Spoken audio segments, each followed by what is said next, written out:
Tuition पढ़ने वाला जवान लड़का देखकर मेरी जवानी बेकाबू हो गई। मैं उसको कमरे में लेकर चली गई। हमारी दुल्हन ने आज क्या पकाया है?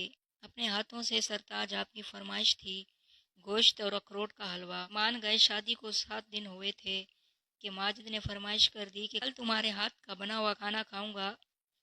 जी जरूर, इफ़्फ़त शर्माते हुए बोली। 1 हफ्ते में ही उसने अपने खाविंद की हर पसंद व नापसंद मालूम कर ली थी।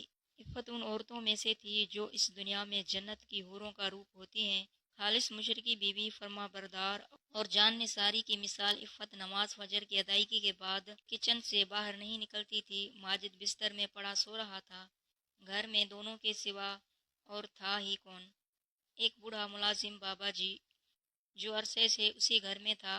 कल से वो भी छुट्टी पर था।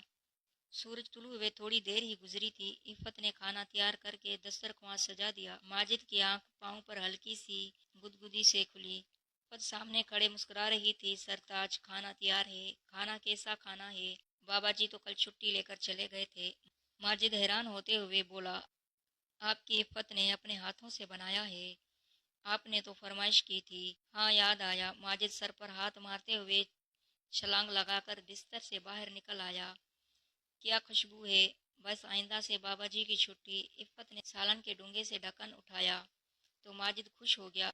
इफ़्फ़त ने प्लेट की तरफ हाथ बढ़ाया ही था कि दरवाजे पर दस्तक हुई। माजिद के दिल में न जाने क्या आया कि इफ़्फ़त से कहने लगा, बेगम लाओ सालन निकालता हूँ। इफ़्फ़त उठी और जाकर बोली, कौन है? दस्तक देने वाले को शायद इफ़्फ़त की आहिस्ता आवाज़ न सुनाई दी, या कोई और वजह थी कि वो खामोश रहा। माजिद की नज़र इफ़्फ़त की तरफ ही थी। उसने इशारा किया कि दरवाज़ा खोल कर देख लो।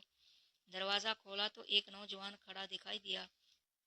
इफ़्फ़त को सामने खड़ा देखकर नौजवान ने नज़रें झुका ली। बहन, कई दिन से भूखा हूँ, अल्लाह के लिए कुछ खाने को दे दीजिए।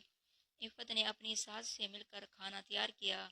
रिजवान भी आ गया। इफ़्फ़त प्लेटों में सालन निकाल रही थी कि दरवाजे पर दस्तक हुई। रिजवान उठने ही लगा था कि दरवाजे पर दस्तक हुई और बाहर से आवाज़ आई, अल्लाह के नाम पर कुछ खाने को दे दो।